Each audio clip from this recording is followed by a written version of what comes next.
تو صدر مملکت کے پاس فائل بھیجی گئی کہ FIA اس پر تحقیقات کرنے والی ہے, آپ پر مقدمہ بنے گا, آپ کے بیٹے پر مقدمہ بنے گا. آپ کب تک اقتدار میں ہیں؟ جب تک آپ صدر ہیں. آپ کو تو کوئی نہیں چھیڑے گا, لیکن آپ نے ہمیشہ تو صدر نہیں رہنا. لیکن آپ کا بیٹا جو ہے وہ کل سے زیر طاب آنے والا ہے, اس کا مقدمہ کھلنے والا ہے. وہ غیر قانونی ہاؤسنگ سوسائٹی جو آپ نے بہت سستے داموں, یعنی کہ اونے پونے سمجھ لیجیے یا کوڑیوں کے بھاؤ آپ نے اپنے بیٹے کو الاٹ کر دیا, جو زمین جس پر اس نے ہاؤسنگ سوسائٹی بنا رکھی ہے. آپ نے بھی اپنے اقتدار کا اختیار کا ناجائز فائدہ اٹھایا. جیسے دوسرے بہتی گنگا میں ہاتھ دھوتے رہے, جیسے فرا گوگی کا نام آیا, جیسے عثمان بزدار صاحب مقدمات ہیں, جیسے سبھی پر مقدمات ہیں, اور کہا جاتا ہے کہ ہر بندے نے عمران خان صاحب کے دور میں بہتی گنگا میں ہاتھ دھوئے. عمران خان صاحب تو گھڑی چور کہہ کر انہیں بدنام کیا گیا, لیکن ان کے ارد گرد جو لوگ تھے انہوں نے اربوں خربوں کی کرپشن کی. تو جناب عارف علوی صاحب کو کہا گیا کہ آپ کے بیٹے نے بھی اربوں خربوں روپے کی جائیدادیں بنا لی ہیں, تو وہ کیس اوپن کیا جائے گا. لہذا بہتر یہ ہے کہ آپ باقی ماندہ جو مدت ہے, جب تک دوبارہ الیکشن نہیں ہو جاتے, آپ کا جانشین چن نہیں لیا جاتا. عبوری سیٹ اپ کے درمیان بھی حالانکہ ان کا ٹنیور ختم ہو چکا ہے, لیکن چونکہ اگلی حکومت نہیں آئی, تو جب تک نئی حکومت نہیں آتی, یا تو صدر آئینی طور پر اس وقت تک برقرار رہیں گے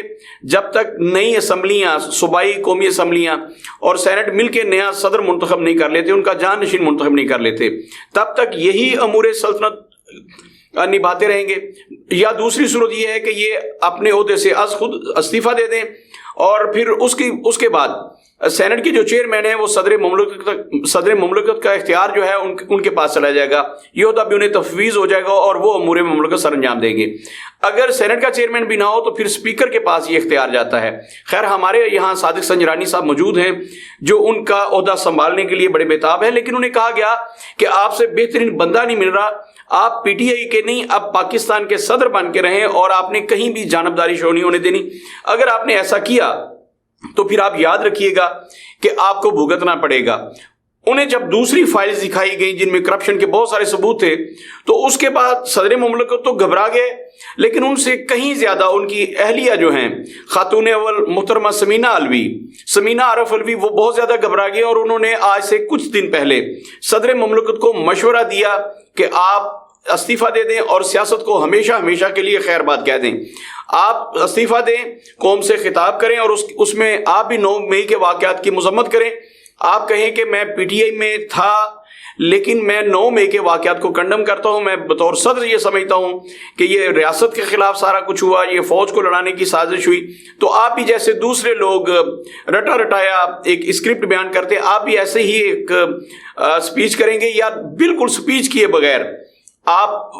استعفیٰ دے کے واپس آ جائیں اور صرف اتنا کہیں کہ میں ذاتی وجوہات کی بنا پر استعفیٰ دے رہا ہوں, ریزائن کر رہا ہوں, اور باقی زندگی میں یورپ میں یا کہیں بھی اپنی مرضی کی جگہ پر گزاروں گا. یہ ان کی محترمہ سمینہ عارف علوی صاحبہ نے انہیں مشورہ دیا کہ آپ بھرا میلہ چھوڑ کے آپ ایک سائٹ پر ہو جائیں. اس کے بعد محترم ناظرین, بہت بڑی خبر جو 1-2 دن میں شاید آپ تک پہنچے, وہ یہ کہ جب میاں نواز شریف صاحب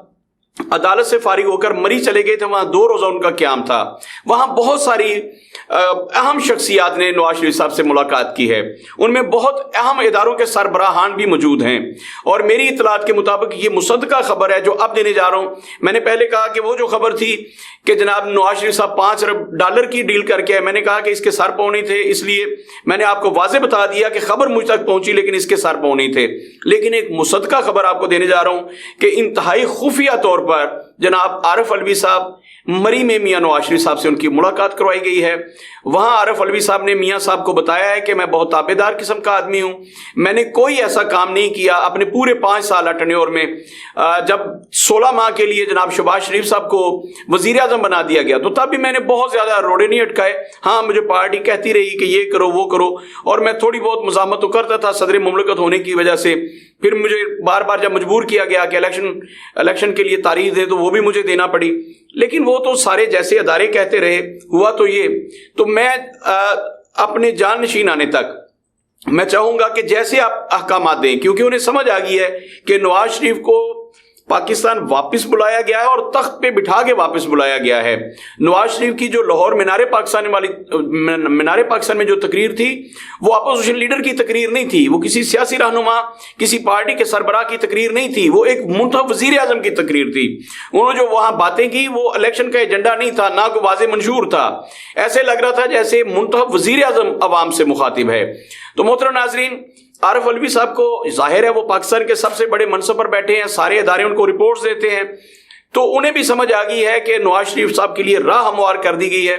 تو وہ جو خفیہ ملاقات ہوئی ہے اس میں انہوں نے بالکل سرنڈر کر دیے نواز شریف کے آگے، اور انہوں نے عارف علوی نے کہا ہے کہ اگر آپ مجھے اس بات کی شیورٹی دیں کہ مجھ پر اور میرے بیٹے پر مقدمات نہیں بنائے جائیں گے، یہ جو کرپشن کے کیسز ہیں اگر مجھ پر اور میرے بیٹے پر نہ بنائے جائیں، تو جب تک اسمبلیاں منتخب نہیں ہو جاتی، آپ بطور وزیر اعظم نہیں آ جاتے، آپ میرا جانشین نہیں چن لیتے، تب تک میں بیبے بچے کی طرح کام کرنے کے لیے تیار ہوں، اور اگر آپ کہتے ہیں تو میں استعفیٰ لکھ کے لایا ہوں، میں آپ کے قدموں میں رکھ دیتا ہوں، میں صبح ہی مستعفی ہونے کے لیے تیار ہوں۔ تو یہ ملاقات کا احوال تھا جو میاں نواز شریف صاحب کے معتبر ذرائع کے مطابق عارف علوی صاحب کی مری میں نواز شریف صاحب سے ملاقات ہوئی ہے۔ انہوں نے نواز شریف کے آگے بالکل سرنڈر کر دی ہے، لیکن ایک چھوٹی مانگی ہے کہ مجھے مجھے ایک محفوظ راستہ دیا جائے، مجھے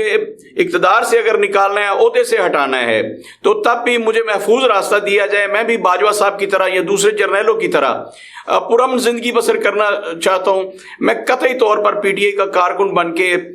قطعی طور پر کام نہیں کرنا چاہتا۔ میں چاہتا ہوں کہ باقی ماندہ زندگی، ریٹائرمنٹ کی زندگی جو ہے وہ مجھے صدر کی پینشن ملتی رہے، مراحت ملتی رہے، لیکن میں کسی دوسرے ملک میں چلا جاؤں اور وہاں عزت کی زندگی بسر کروں۔ محترم ناظرین، یہ تو ان کی طرف سے تھا۔ میاں صاحب کا جو رد عمل تھا اس کے بارے میں ذرائع کہتے ہیں کہ میاں صاحب نے ابھی انہیں حتمی کوئی جواب نہیں دیا، بس یہ ہے کہ انہیں کہا گیا ہے کہ آپ ابھی جائیں، آپ جا کے اپنا کام جاری رکھیں، آپ کو بتا دیا جائے گا۔ تو محترم ناظرین، صدر مملکت جو پاکستان کا سب سے بڑے منصب پر بیٹھے ہوئے شخص ہے، جس کو پی ٹی آئی نے منتخب کیا تھا اور جو بار بار کہتے تھے کہ میں پی ٹی آئی کا کارکن ہوں، ان کے بارے میں بتایا جا رہا ہے کہ انہوں نے استعفیٰ لکھ کے نواز شریف کے قدموں میں رکھ دیا ہے اور میاں صاحب کی ہاں یا نہ کا انتظار کر رہے ہیں۔ میاں صاحب کہیں تو وہ باقی کہا جا رہا ہے کہ 28 فروری کو انتخابات ہوں گے۔ پاکستان کے لیے جو تاریخ چنی جا رہی ہے وہ 28 فروری ہے 2024 کی۔ تو 28 فروری کو جب پاکستان میں انتخابات ہوں گے، چاروں صوبوں کی اسمبلیاں آ جائیں گی، قومی اسمبلی مہار سے وجود میں آ جائے گی، وہ اپنا قائد ایوان چنیں گے، وہ اسپیکر کو چنیں گے، اسی طرح پھر وہ عارف علوی صاحب کا جانشین چنیں گے۔ تب تک عارف علوی صاحب اپنے عہدے پر کام کرنا چاہتے ہیں بڑے بیبے بچے کی طرح۔ انہوں نے کہا کہ میں بالکل کہیں آپ کو نظر بھی نہیں آؤں گا اور کہیں مزاحمت کرتا ہوا نہیں دکھوں گا اگر آپ قبول کرتے ہیں، اور دوسری صورت یہ ہے کہ یہ میرا استعفیٰ آپ کے پاس ہے، آپ جب کہیں گے میں صدارتی محل کو چھوڑ دوں گا، خالی کر دوں گا اور میں بیبے بچوں کی طرح باہر چلا جاؤں گا۔ ایک ضمانت مانگی ہے کہ مجھے یا میرے بیٹے کو یا میری فیملی کو مقدمات میں نہ الجھایا جائے۔ ہم نہیں چاہتے کہ 9 مئی کی طرح جیسے آپ عمران خان صاحب کے ساتھ کر رہے ہیں، جیسے شاہ محمود قریشی کے ساتھ ہو رہا ہے یا دوسری قیادت کے ساتھ ہو رہا ہے، میں بھی پیش یا نہ بھگتا پھروں۔ تو یہ انہوں نے شیورٹی مانگی ہے، اس میں بہت سارے اور چیزیں بھی ہیں جو آپ کے ساتھ شیئر کرنے والی ہیں، لیکن وہ قومی راز ہوتے ہیں کہ اس ملاقات میں کون کون تھا، کون سی مقتدر طاقتیں تھیں جنہوں نے اس بات کی گارنٹی دی ہے کہ انہوں نے ہمارے کہنے پر عارف علوی صاحب نے بیبے بچوں کی طرح دن گزارے ہیں، اور یہ ہر جگہ پہ انہوں نے کہا ہے کہ میں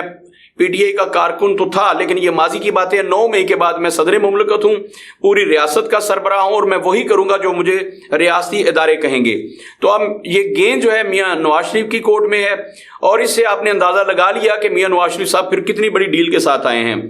ان کے پاس کتنے اختیارات ہیں کہ ان سے صدر مملکت ملاقات کر کے مری میں خفیہ طور پر ان سے اپنی باقی زندگی کی بھیک مانگ رہے ہیں۔ تو یہ ایک انتہائی امپورٹنٹ بات تھی۔ اور محترم ناظرین، یہ جو شروع میں نے آپ کو بتائی کہ میاں نواز شریف صاحب کچھ ارب ڈالر کی ڈیل کر کے پاکستان واپس آئے ہیں، محترم ناظرین تھوڑا تھوڑا کہیں مجھے لگتا ہے کہ جو دوست نے مجھے خبر دی ہے اس میں تھوڑی سی سچائی ہے، کیونکہ جس طرح میاں نواز شریف صاحب ڈیل کر رہے ہیں اداروں کو، شخصیات کو، اس کا مطلب یہ ہے کہ وہ منتخب وزیر اعظم بن کے آئے ہیں، اور پیپلز پارٹی کی خاموشی بھی یہ بتا رہی ہے کہ انہیں بھی میسج دے دیا گیا ہے کہ آپ کو آپ کا حصہ ملے گا، ہو سکتا ہے چیئرمین سینٹ شپ ان کو دوبارہ ملے، سندھ دوبارہ مل جائے گا، بلوچستان دوبارہ مل جائے گا، لیکن انہیں بتایا گیا ہوگا کہ وزیر اعظم جو ہیں وہ نواز شریف ہیں، اور آپ نے بڑی خاموشی سے ان کے ساتھ کام کرنا ہے تو ممکن ہے یہ ساری ڈیل کا حصہ ہو۔ بہرکیف ناظرین، ایک اہم خبر تھی کہ جناب عارف علوی صاحب کی انتہائی خفیہ ملاقات ہوئی ہے میاں نواز شریف صاحب مری میں۔ یہ بات میں نے سمجھا بہت ضروری ہے آپ تک پہنچانا، تو یہ خبر میں نے آپ تک پہنچا دی ہے۔ آنے والے دن یہ ثابت کریں گے کہ میرے پاس جو انفارمیشن تھی وہ کس حد تک درست تھی۔ اپنا بہت سارا خیال رکھیے گا۔ پاکستان زندہ باد۔